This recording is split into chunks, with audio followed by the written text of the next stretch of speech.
Na-experience mo na ba yung tipong partner mo lang nag-like sa picture ng ibang tao sa social media, tapos ikaw parang gumuho na agad ang mundo mo? Yung tipong simpleng hindi siya nag-reply agad sa chat, pero sa utak mo may eksena ka ng iniisip na parang iniwan ka na niya? O yung tipong ang tagal niyang umuwi, kahit sinabi niyang traffic lang, pero sa isip mo may iba siyang kasama? Kung oo, ibig sabihin hindi ka nag-iisa. Kasi halos lahat tayo dumadaan, or dadaan pa sa mga moment na yan. At ang pangalan ng mga kontrabida sa love story natin ay tatlo: selos, tampo, at overthinking.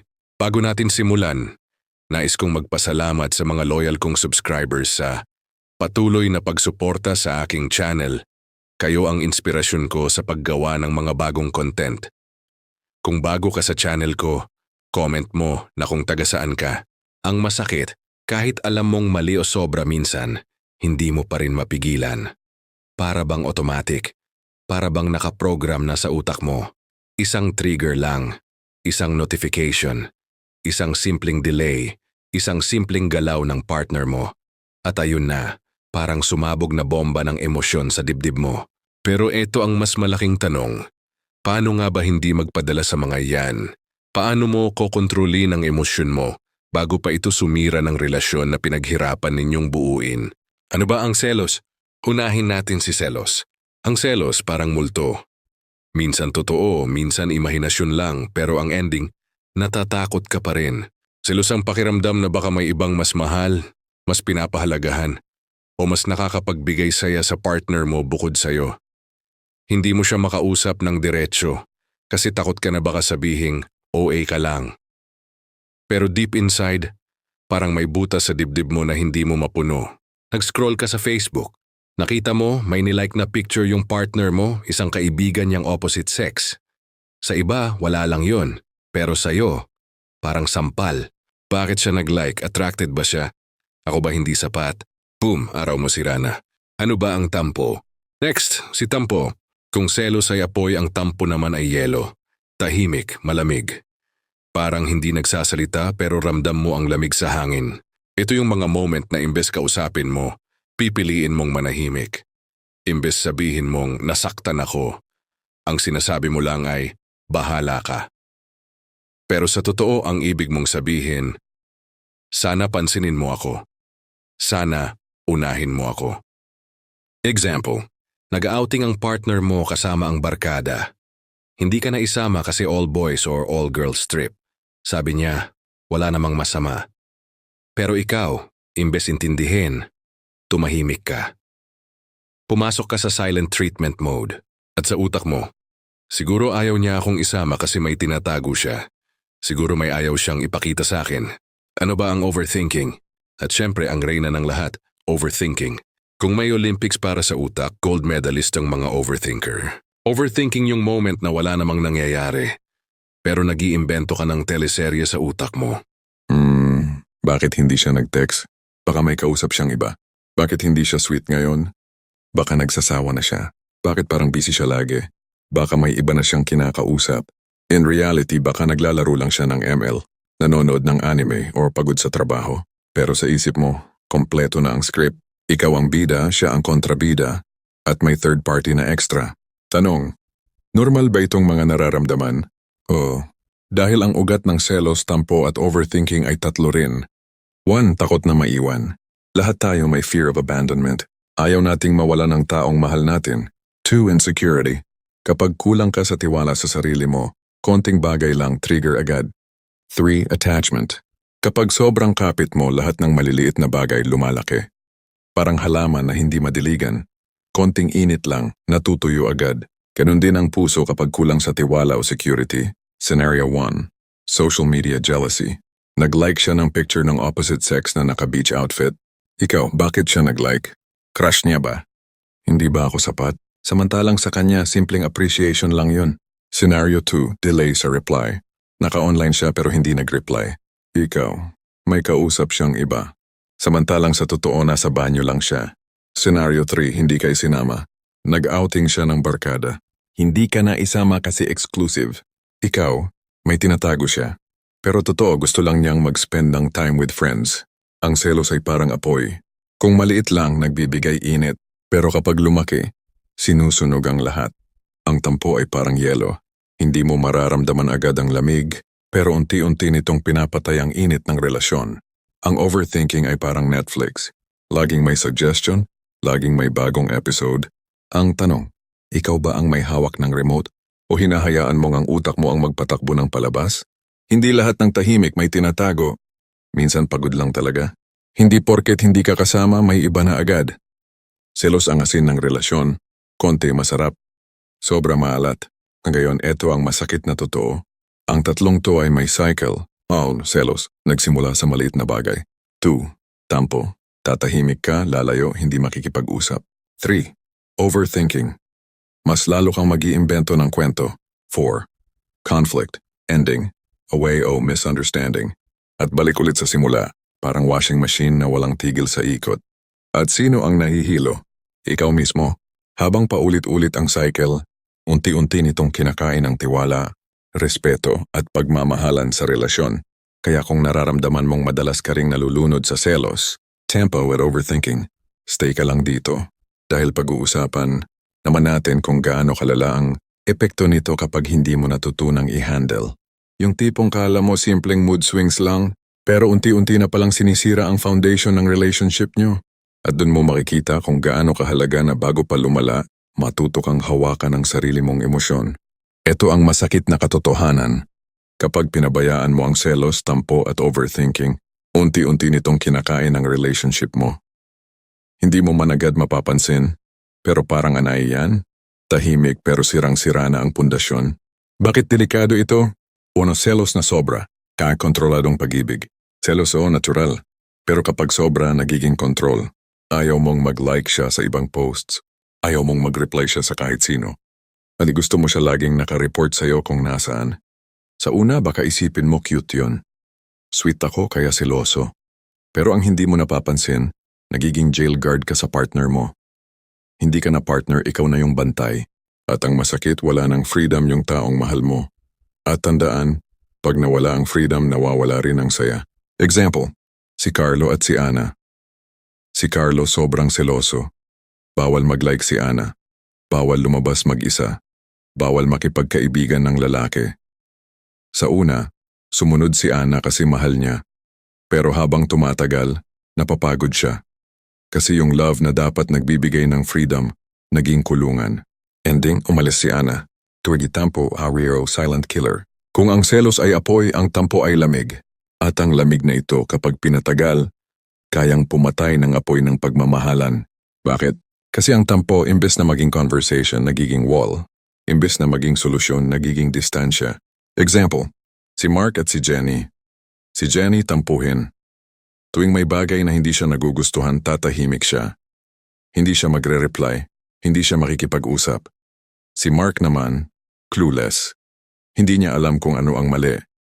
Kaya ang nangyayari, imbes masolusyunan, lalong lumalaki. Hanggang dumating sa point na kahit maliit na bagay tampuhan agad. At ang relasyon nila, parang laging may malamig na hangin. Walang init, walang lambing. Tandaan, hindi lahat ng sugat ay dahil sa sugat na malaki. Minsan, maliit na sugat lang pero hindi ginamot, nagiging impeksyon. Ganun ang tampo. 3. Overthinking, pagpatay sa sarili mong kaligayahan. Ito na siguro ang pinaka-common. At pinakamapanganib, kapag nag-overthink ka, ikaw na mismo ang sumisira sa sarili mong kaligayahan. Kahit wala pang nangyayaring masama, ikaw na mismo ang gumagawa ng dahilan para masaktan. Example, nag-text ka, "Good night, love." Hindi siya nag-reply agad. Sa utak mo, hindi niya na ako mahal. Siguro may kausap siyang iba. Siguro sawa na siya sa akin. Tapos ayon, buong gabi hindi ka makatulog. Umiiyak ka. Samantalang ang totoo, natulog lang siya agad kasi pagod sa trabaho. Nakakatawa ba? Oo. Pero sa totoong buhay, madalas nangyayari ito. At ang ending, ikaw yung laging pagod. Ikaw yung laging stressed. Mas malalim na epekto. Sa sarili. Nawawala ang self-confidence. Laging anxious. Nagiging dependent ang happiness mo sa validation ng partner mo. Peace and tindi sa partner. Na-stress din siya kasi lagi siyang iniimbestigahan. Nawawala yung sense of trust. Parang lagi siyang naglalakad sa bubog. Bawal magkamali. C. Sa relasyon. Maliliit na bagay lumalaki. Nawawala ang saya, lambing at excitement. Napapalitan ng takot, pagdududa at pagod. Ang selos, tampo at overthinking ay parang aso na hindi mo kinontrol. Sa una, cute pa. Pero kapag hinayaan mong lumaki at lumakas, ikaw na ang kakagatin. Parang baso ng tubig. Isang patak lang ng selos, okay lang. Pero kung patak ng patak at hindi mo tinatapon, eventually aapaw. At pag umapaw, maliligo kayong dalawa. Overthinking ay parang alarm clock na hindi mo pinatay. Kahit wala ng danger, tumutunog pa rin sa utak mo. At sino ang nahihirapan? Ikaw. Selos ang lason ng tiwala. Unti-unti nitong pinapatay ang pagmamahalan. Ang tampo kapag hindi pinag-usapan, nagiging pader na naghihiwalay. Overthinking ang magnanakaw ng kapayapaan mo. Bago pa may mangyari, ninakaw na niya ang saya mo. Hindi lahat ng tahimik may tinatago. Minsan ikaw lang ang gumagawa ng istorya. Social media era, sa panahon ngayon mas madali kang magselos. Isang click lang ng like button, isang comment lang ng haha, isang emoji lang ng at ayun, away na. Noong araw, ang problema lang ay kung sino ang kasama niya sa fiesta. Ngayon, kahit nasa tabi mo siya, kaya mo pa ring magselos dahil sa cellphone niya. Work-life balance. Partner mo, busy sa trabaho. Ikaw feeling mo hindi ka na priority. Pero ang totoo, sinusubukan lang niyang magtrabaho para sa future niyo. Pero dahil sa overthinking, nagiging parang kalaban ang trabaho niya. Barkada versus relationship. Bakit mas masaya ka kapag kasama mo sila kaysa sa akin? Pero ang totoo, hindi siya mas masaya. Magkaibang klaseng saya lang. Imagine mo to. Si Liza at si Paul 3 taon na. Mahal nila ang isa't isa. Pero may problema si Liza, overthinker siya. Isang gabi hindi agad nakauwi si Paul. Dapat 9 p.m. pero dumating 11 p.m. Hindi nag-text kasi lowbat. Sa isip ni Liza, siguro may iba siyang kasama. Siguro nagsisinungaling siya. Pag-uwi ni Paul, pagod na pagod. Galing sa overtime. Pero sinalubong siya ng interrogation. Ano ginawa mo? Sino kasama mo? Si Paul imbes magpaliwanag ng maayos? Napagod na lang at sumigaw. Trabaho nga eh. Ayun, away. Ang totoo wala namang mali. Pero dahil sa overthinking, nasira ang gabi. Ilang beses na bang nangyari ito sa'yo? Kaya ngayon siguro naiintindihan mo na kung bakit hindi dapat hinahayaan ang selos, tempo at overthinking. Kasi akala mo simpleng mood lang, simpleng ugali lang, pero sa totoo, unti-unti na niyang kinukuha ang tiwala, respeto at pagmamahalan sa relasyon niyo. Dito papasok ang mas mahalagang part. Paano ba talaga hindi magpadala? Paano mo kokontrolin ang sarili mo bago pa masira ang relasyon? Dito sisimulan nating pag-usapan. Paano nga ba hindi magpadala? Ano yung unang hakbang para makalaya ka sa cycle ng selos, tampo at overthinking? At para magawa yon, kailangan muna nating balikan ang pinaka-basic, ikaw. Oo, ikaw mismo. Kasi tandaan mo, hindi mo makokontrol ang partner mo, pero kaya mong kontrolin ang sarili mo. Step 1, pagkilala sa sarili. Ang unang solusyon, awareness. Kailangan mong aminin sa sarili mo na, seloso ako. Tampuhin ako. Overthinker ako. Hindi ka pwedeng magbago ng isang bagay na ayaw mong tanggapin na meron ka. Example, parang sugat. Kung ayaw mong aminin na may sugat ka, hindi mo ito gagamutin. At habang tinatanggi mo, lalong lalala. Ganun din sa emosyon. Self-check exercise, pwede mong sabihin sa video audience. Kapag nagseselos ka, itanong mo, totoo ba ito or imagination lang? Kapag nagtatampo ka, tanungin, nasabi ko ba kung ano ang nararamdaman ko o tahimik lang ako? Kapag nag-o-overthink ka, tanungin, may facts ba akong basehan or assumptions lang lahat? Step 2, facts versus imagination. Dito na papasok yung pag-differentiate ng realidad sa iniisip mo lang. Ang utak mo parang Netflix. Laging may suggestions ng mga palabas, what if may iba siya?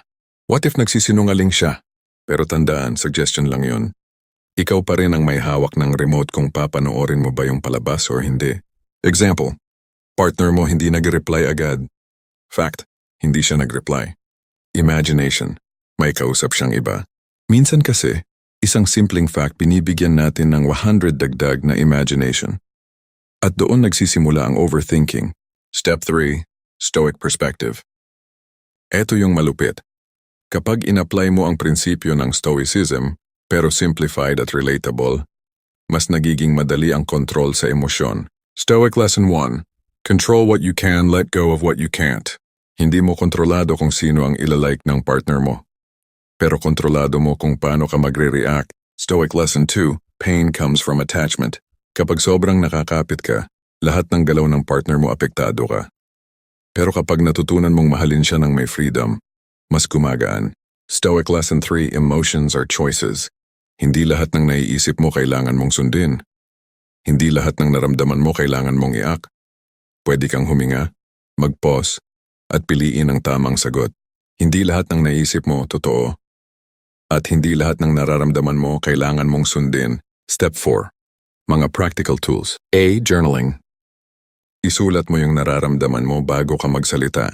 Minsan, pag naisulat mo, nare-realize mong hindi pala ganun kalaki. B. Pause and breathe.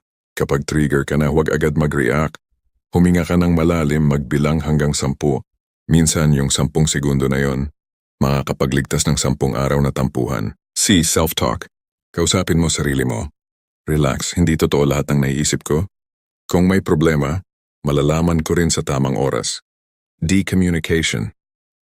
Imbes manahimik at magtampo, sabihin mo, Love, kanina nasaktan ako nung hindi ka nag-reply. Baka pwede mong i-explain. Mas magaan yun kaysa sa silent treatment. Imagine mo to. Si Kim at si RJ 2 years in a relationship. Si Kim overthinker, si RJ chill lang. One time, hindi nag-text agad si RJ kasi naglalaro ng basketball. Si Kim, nagsusulat sa journal niya. Bakit hindi siya nag-text? Siguro wala na siyang gana sa akin. After 10 minutes, binasa niya ulit yung sinulat niya. Napaisip siya, wait, totoo ba to? Or imagination lang? Ayun, hindi siya nagalit. Inantay niya si RJ. At nung dumating ito, sinabi lang niya calmly, Love, sana kahit busy ka, sabihin mo lang na safe ka para hindi ako nag-aalala. Simple pero nakaiwas sa away. Dahil may awareness, may control.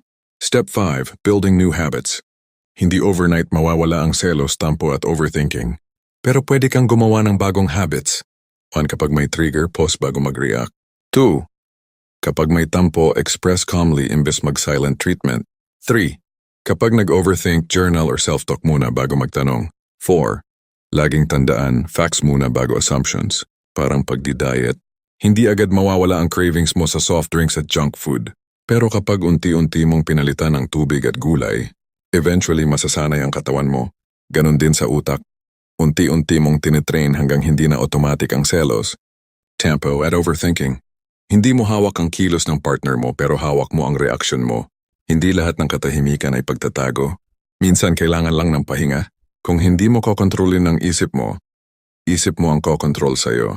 Mas nakakatakot ang kwento na gawa ng utak kaysa sa totoong nangyayari. Ngayon bibigyan na kita ng buong solusyon. Step by step, practical, relatable.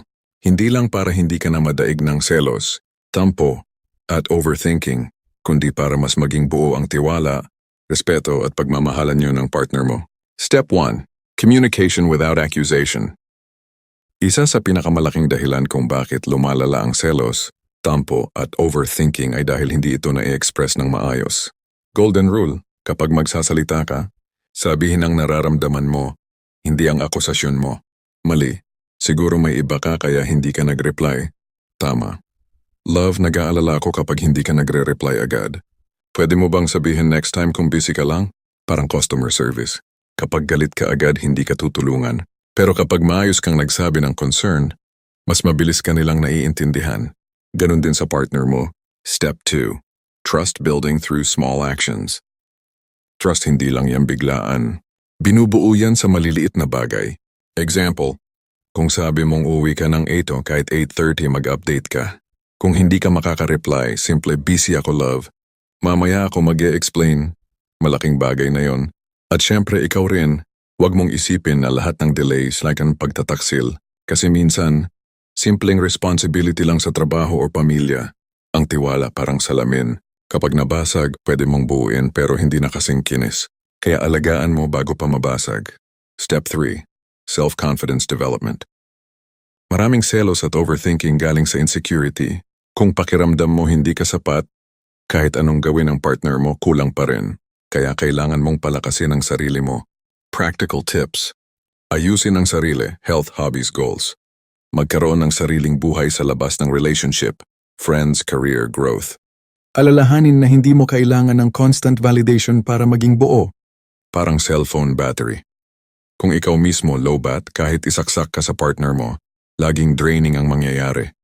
Pero kung ikaw ay puno na, hindi ka dependent sa kuryente ng iba. Step 4, detachment mindset. Ito ang pinaka-powerful pero pinaka-challenging detachment. Ibig sabihin, mahal kita pero hindi kita pagmamayari. Hindi porket mahal mo siya, ikaw lang ang dapat niyang tingnan 24/7. Hindi porket kayo wala na siyang sariling space. Hindi porket ikaw ang partner niya, hawak mo lahat ng galaw niya. Kapag masyado kang kumakapit, natatakot ka laging mawala. Pero kapag natutunan mong mahalin ng may freedom, mas nagiging totoo at mas tumatagal ang pagmamahalan. Ang tunay na pagmamahal hindi pagkakulong. Ito'y pagbibigay ng kalayaan para piliin ka araw-araw. Step 5. Social media and modern dating application. Sa panahon ngayon, malaking factor ang social media sa selos at overthinking. Kaya kailangan nyo ng healthy boundaries. Examples. Mag-usap kayo kung okay lang ba mag-like ng opposite sex photos. Kung may ayaw ka, sabihin mo. Hindi yung magtampo ka lang ng tahimik. Kung busy siya online pero hindi nagre-reply, huwag agad mag-assume. Baka nanonood lang siya ng reels o nagbabasa ng memes. Pro tip, don't stalk. Kapag sinilip mo lahat ng likes, comments, friends list, lagi kang makakahanap ng ikakasakit mo. Tandaan, kung gusto niyang magtago, magtatago siya. Pero kung may tiwala, hindi mo na kailangan ng spy mode.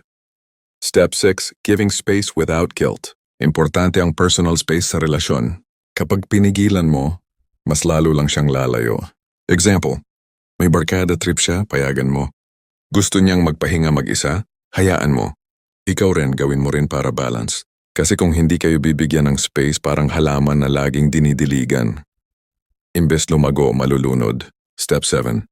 Daily habits para iwas selos, tempo at overthinking. 1. Gratitude practice. Bago matulog, isipin ang 3 bagay na pinasaya ka ng partner mo. For 2. Daily check-in. Kahit simpleng kumusta ka, malaking bagay para hindi magkaroon ng distansya. 3. Positive self-talk. Sabihin sa sarili mo, ako ay sapat. Ako ay mahalaga. Hindi ako dapat matakot. 4. Limit overthinking time.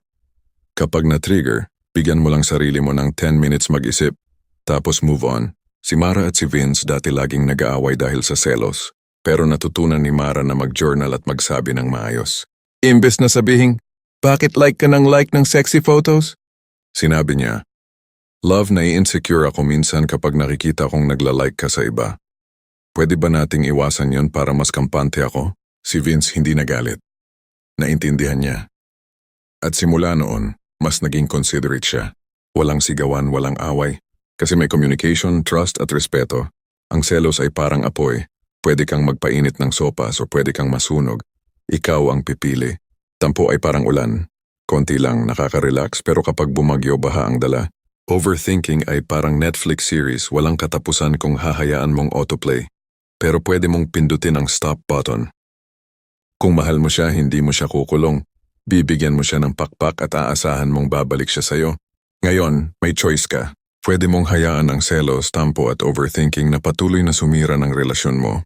O pwede mong piliin na kontrolin ang sarili mo, magtiwala at mag-grow ng sabay ng partner mo. Tandaan, hindi lahat ng naiisip mo totoo. Hindi lahat ng nararamdaman mo kailangan mong sundin. At ang tunay na pagmamahal hindi selos at pagdududa, kundi tiwala, respeto at kalayaan. Kaya ngayon gusto kong itanong sa'yo, ano ang pinakamadalas mong nararamdaman sa relasyon mo? Selos, tampo, or overthinking? At paano mo siya hinahandle? I-comment mo sa baba dahil baka yung sagot mo makatulong din sa ibang nanonood. At kung may natutunan ka dito, huwag kalimutang i-like, i-share sa mga kaibigan mong kailangan din nito, at mag-subscribe para sa mas maraming videos tungkol sa love, relationship, at self-growth. Remember this. Ang selos, tampo at overthinking ay hindi kailanman mas malakas kaysa sa taong marunong magmahal ng may wisdom at control. See you sa susunod na video.